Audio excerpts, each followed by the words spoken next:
ইসলামের দ্বিতীয় খলিফা হযরত ওমর রাদিয়াল্লাহু তাআলা আনহুর শাসনকালের কথা।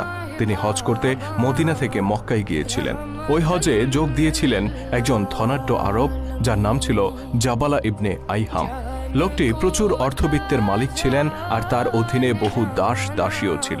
ব্যক্তিগতভাবে তিনি ছিলেন অহংকারী প্রকৃতির মানুষ। গরিব ও দাস শ্রেণীর মানুষদের প্রতি খুব নিচু মানসিকতা পোষণ করতেন জাবালা। আরব সহ সারা মধ্যপ্রাচ্যে যখন ইসলামের জয় জয়কার, তখন তিনিও ইসলাম গ্রহণ করে নেন।